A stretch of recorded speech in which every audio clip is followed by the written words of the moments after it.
Let's have a look at the starting grid for today's race. After a brilliant lap on pole position is Bobby Matthews, alongside him Carl Nordell in P2. On the second row of the grid, P3 was Murray, and alongside him championship leader Babin in P4.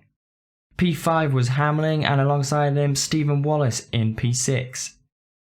The next row was fully Brazilian, Fantozzi in P7 and Leiter in P8, the first of the silver drivers, and the row after that fully French, Watson, the silver championship leader in P9 and Fauchard in P10. P11 was Elvol Johansson, his first race after switching to Aston Martin, alongside him Cassette in P12, Gandhi in P13 and Canadian Letkeman in P14. P15, debut race for Hoyer, good qualifying for him, alongside him Max Stoop in P16. P17, Gary Bosman at his home race will be wanting to get a good result, Herkaba alongside him P18. 19th and 20th, two Americans, Renault and Tan. P21, McNamara alongside him another driver making a debut, Martinez in P22. P23, the first of the AM drivers, Cupers, and alongside him Yi in P24. P25, the third AM driver, Chin, and alongside him Esteban in P26 after failing to put in a valid lap in during qualifying. And rounding off the grid in P27 is Robs after grid penalties dropped him to the back.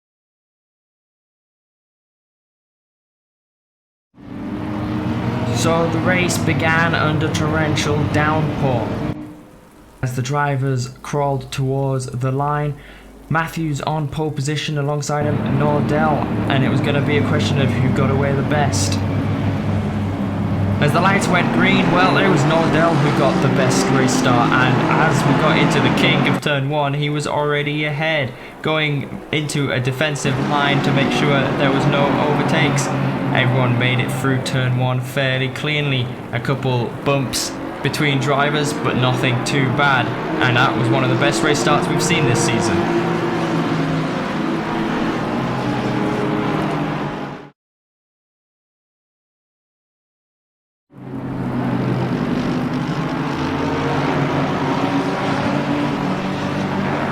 But it was action that started to come from behind. As you can see, Hamling in the Audi there, making a move around the outside of Sunset on Murray in the wet right at the start of the race, and that is some brilliant driving by Hamling, the Audi driver, not taking any time to make positions, and he was already up into P4. But the drama on lap 1, well, we weren't going to have a fully clean lap 1, were we? It never is the case with so many cars close to one another. As they all climb up into Leeuwkop, well, there was always something going to happen. And unfortunately for Silver Championship leader Watson, it was him getting tagged by the Porsche driver and spun around. He had nowhere to go but to sit on track. He had to move his Bentley off but wait for the whole field to go by. Not the way the Silver Championship leader wanted his race to go. He has to make up a lot of ground here.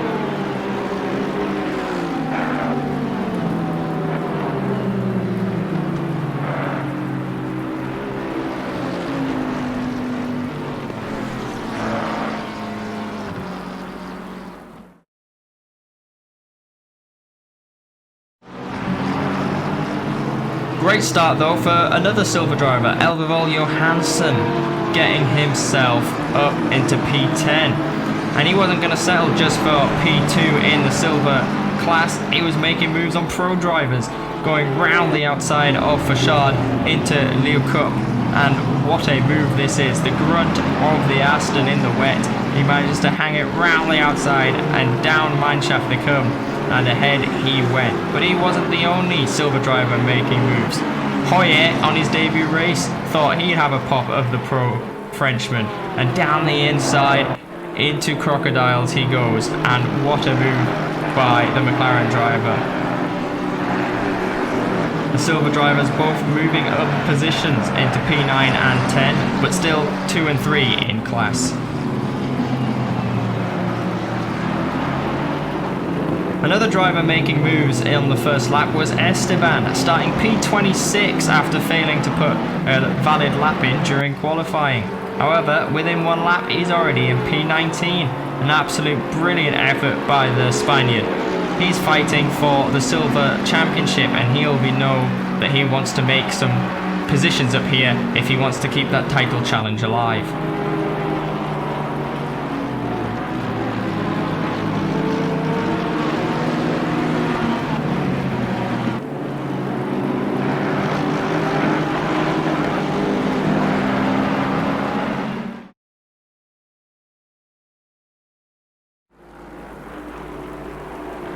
The drama didn't stop there. Lap 3, Nordell still leading the race. He's doing a good job of staying in front of Matthews, who was not letting go of that rear bumper. However, it wasn't there where the drama unfolded. P3 championship leader Babin gets on the grass and lost it into the barriers. A bit of damage, but he managed to get the Porsche going again. Well, that wasn't the end of it. Tagging Murray as they come round into the S's. And that is an absolute disaster. Not only have we lost the silver championship leader to the back of the grid, now the overall championship leader drops to the back of the grid, having to wait for every single car to drive through. Talking of silver championship leader, well, Watson wasn't taking his time, already getting past several cars. He's now behind Robs and Martinez, two fellow silver drivers.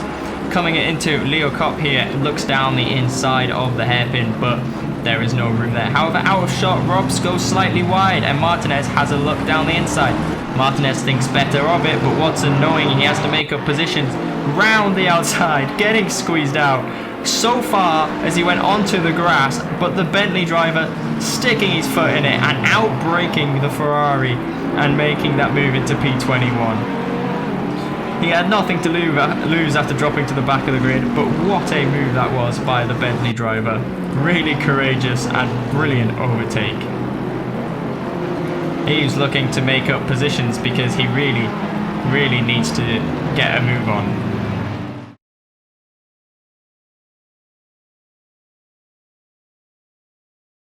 You're having a look at that overtake from on board, having a look into the hairpin here, but as you can see, out of shot, Robs goes deep and out wide, and Martinez, I think, doesn't want to risk it in the rain, but Watson, knowing he has to make up these positions after dropping to the back of the grid, around the outside, being squeezed out as far as you can see here, as he actually has his two right-hand side tyres on the grass, somehow keeps the Bentley in a straight line, and outbrakes the Ferrari.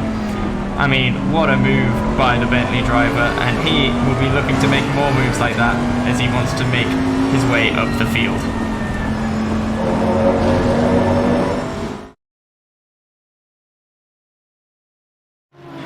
Further up, well, we had a battle for P4. Wallace having the Brazilian Fantozzi all over the back of his Aston Martin. Fantozzi having a little look to the inside, but Wallace not giving him any room. Fantozzi thinks he has a room down the inside, but Wallace with the inside of the next corner. Round barbecue they go, and the Brazilian not finding a way past. However, this wasn't the only battle going on. As we were going into sunset behind, we had Johansson trying to go round the outside of Leiter. Leiter positioning his Lamborghini really well to stop the Norwegian finding a way through. However, this wasn't only a battle for P6, but this was a battle for P1 in class. The two silver drivers really going at it because there was vital points up for grabs. As they climb the hill here into the hairpin, was there going to be a move on? Well, Johansson had a little look, but again, the Brazilian positioning his car really well. Unfortunately though, that wasn't going to last long as the two cars came flying down mine shaft, well, into the crocodiles. I think the Brazilian forgot his brake marker and he brakes too late and goes massively deep, and well, gifts the position. Johansson saying thank you very much. Up the inside he goes, and he gets the move done before they reach Cheetah. That's some points lost by Leiter after he will be looking to gain as many points as he can with his main title rival Watson at the back of the grid.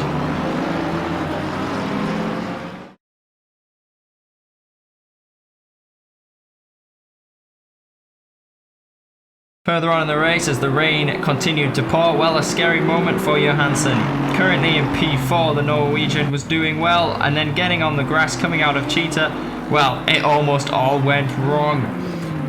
he somehow manages to hold on and actually lines it up pretty well for the final corner.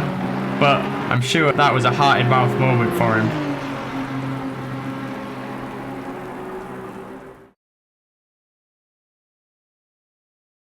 Go further into race into lap 29. Well, Nordell yet to make a mistake, finally made one, getting a bit sideways through Sunset.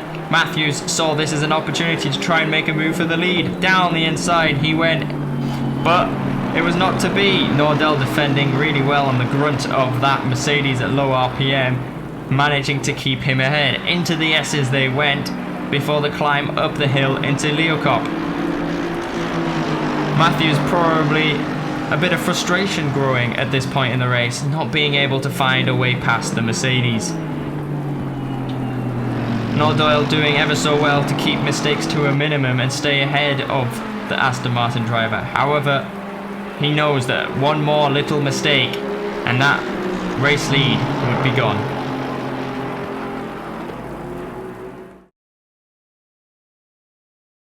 And it didn't take too many laps after for that little mistake to come. As they come down past the kink into turn 2, well, just like we saw Leiter do to lose the silver class lead, Nordell does the same, outbrakes himself and pretty much gifts the position to Matthews. However, he wasn't going to stick around to try and get the position back, but there was no room and nowhere for him to go, and he went off track and had to yield the position.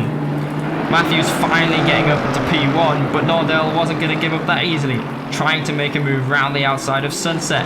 He dives the inside to try and fake out the Aston Martin driver, but Matthews with his experience was not bothered and managed to hold on to the race lead.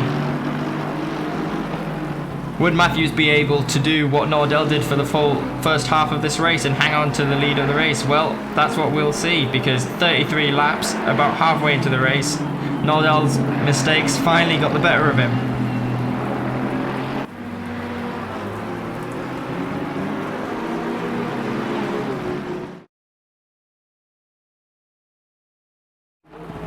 Lap 40, Babin comes across the line in P10 on his recovery drive. However, it wouldn't be P10 for much longer, as we see him come down past the pit exit.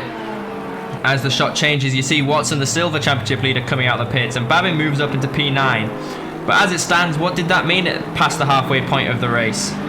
Well, as it stands, Matthews would take the lead of the championship on 44 points with his pole position and currently holding the fastest lap.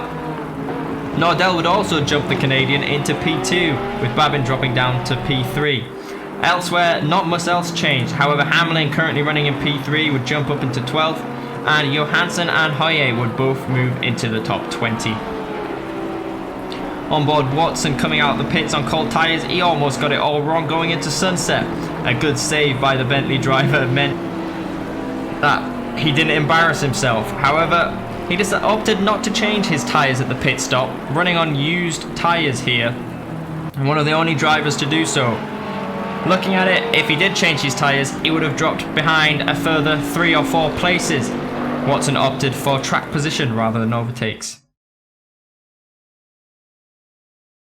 However, it wasn't just him trying to hold off for track position, because he was catching drivers himself, even on his used tyres. Catching Norwegian Herkaba for P3 in class this was. This was vital points for Watson on his recovery drive, Herkaba having some damage to his car, meaning he was not carrying the pace that he was hoping for. Coming down into Mineshaft, well, Watson tries to outbrake the Norwegian, but was a bit too far back, looking up the inside, but having to slow down, avoiding a collision. Behind them, Fantuzzi, well, the last thing he wanted to catch was 2 silvers battling for position. As they come round Cheetah, Herkaba ran a bit wide. This meant he could carry less speed into the final corner, and Watson down the inside, heavy on the brakes, slows them both right down, and Fantuzzi sees the opportunity to go down the inside. Well, 3 wide down the main straight. Into turn 1 they come. Well, Watson giving no room to the Norwegian Herkaba, really squeezing him off onto the grass. But into turn 2 it was Fantuzzi had the inside line. Watson not really fighting that. Idea was to get the overtake done on Herkaba for the silver position, and that's exactly what he did. But what a brilliant overtake by Fantuzzi, 2 cars in 1, he'll be chuffed. to move up into P8. Watson doesn't move any overall positions, but for him, he'll be moving into P3 in class that he'll be happy with. As you can see in the background there, Leiter, who is his main rival, is still behind him after he had a spin earlier on in the race. Well, Watson will be hoping to hold on to this P3 in class if he wants to extend his championship lead.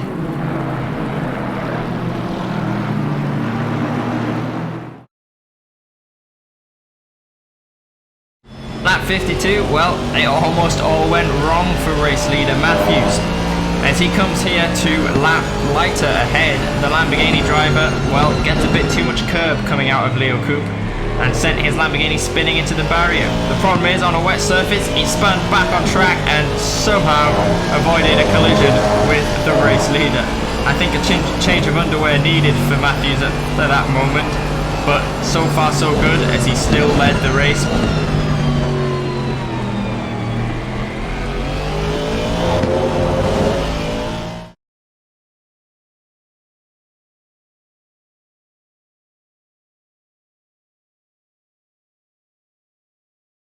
As you see, Leiter catching Watson on used tyres and Leiter on fresh tyres.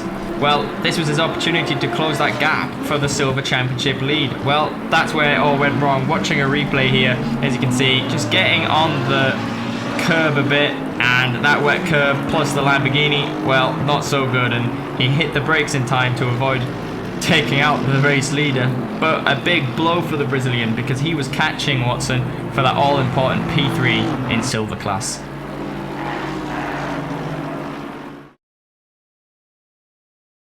With just over 10 laps to go, well, this was a make or break moment for the Norwegian. P4 overall and P1 in class. Well, it almost went all wrong for him here. Up ahead, Hamling in the Audi completely lost it going through Sunset, and somehow the Norwegian manages to avoid the stricken Audi and makes his way through.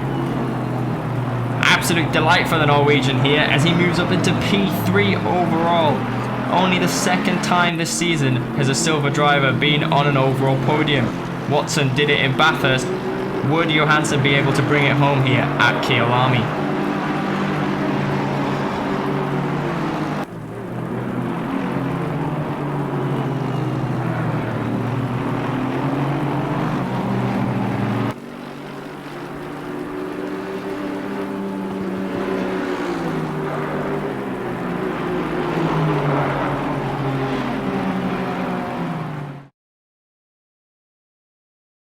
And on the final lap of the race, well, who was it that was still in the lead? It was Matthews. Once he got that lead of the race, he never gave it up. Brilliant drive by him and the Aston Martin driver around the final corner to bring home his first win of the season. Some consistent driving he's had throughout the season, but this is his first win, and what a win to have at the 2 hours of Kyalami in this absolute tropical downpour. And a brilliant drive from him means he wins this race. Not too far behind was the Swede Nordell. A good drive from him, unfortunately couldn't hold off the pace that Matthews had, but his best result of the season so far in P2, and he'll be really happy with that, and that is his title challenge right on. And P3, the story of the race. After changing manufacturers to Aston Martin, his first race in the Aston Martin, he needed some good results. He needed to accumulate a lot of points since his previous results got wiped as he changed manufacturers. But not only does he win Silver Class and get 25 points there, P3 overall, a silver driver on an overall podium. I think Elvervoll Johansson will be really, really pleased with this result.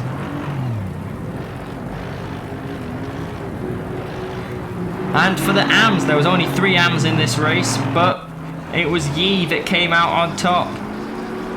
The Canadian having an absolute brilliant drive and coming home in P20 overall and winning the AM class in this absolute torrential rain. A really difficult race for the AM drivers, but they all did oh so well, and a brilliant drive from him to win that class.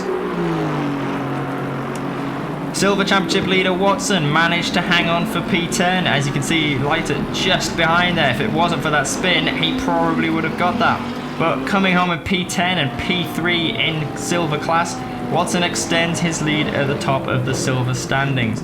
He'll be chuffed with that result. Babin, well, he was the last car on the lead lap. Finally comes across the lap here in P6. An absolute brilliant recovery drive from him. He's getting very good at these. He had one at Bathurst after a collision on the first lap, and now here. I'm sure he doesn't want all the drama, but really good from him. Well, looking at the full race results, after 2 hours and 1 minute, well, it was Matthews that wins the race. Full 27 points for him, after getting pole position and the fastest lap of a 1:48.0. Only the second time a driver has managed to get a full 27 points. Nordell came home in P2 and P3, Alvevol Johansson P1 in class.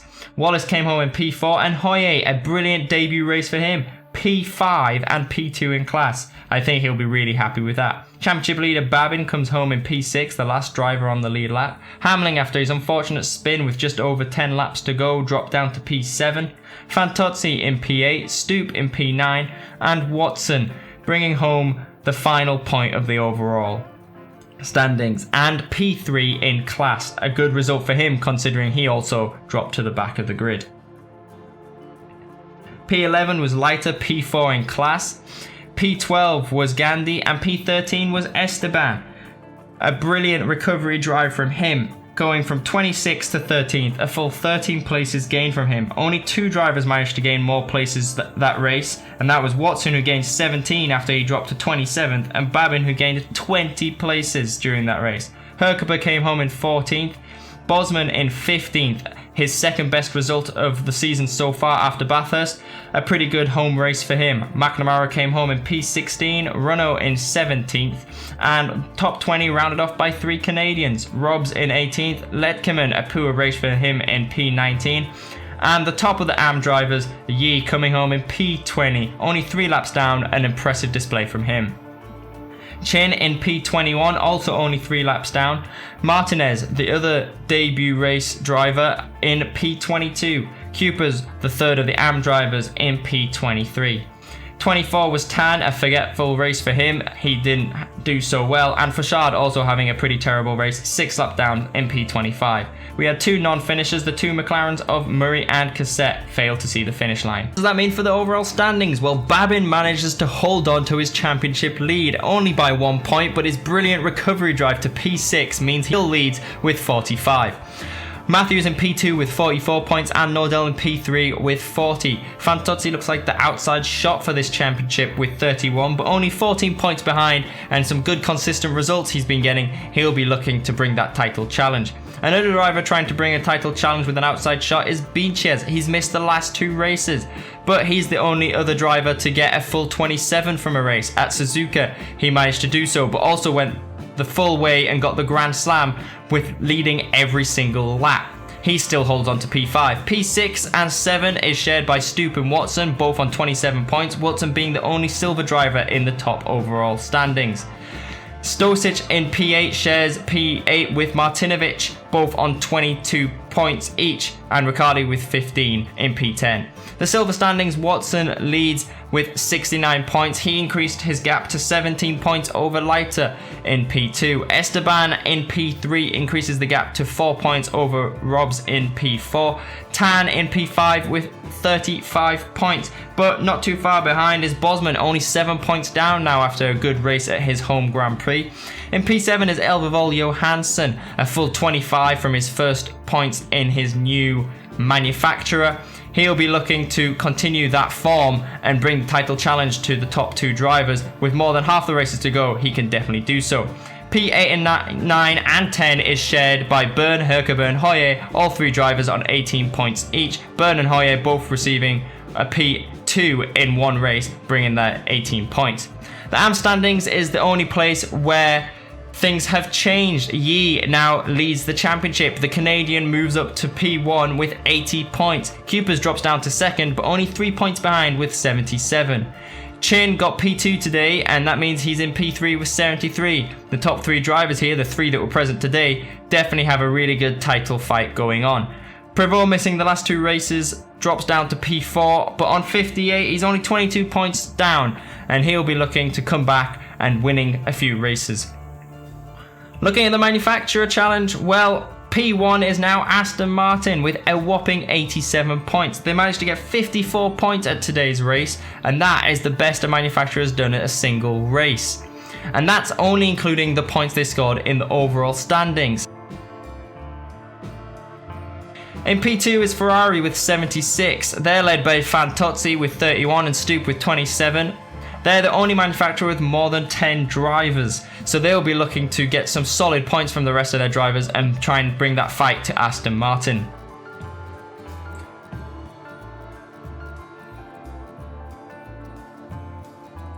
The podium is rounded off by Porsche on 67. They're hanging on to that 3rd place, mostly by Babin. 45 of those 67 points scored by him. Martinovic scoring the rest of those 22. He's missed a few races. He'll be looking to add to that tally when he comes back.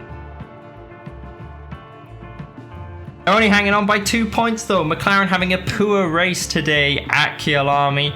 Their total is 65. Hoyer being the only driver to score points. His 10 points today manages to keep them in that P3 fight.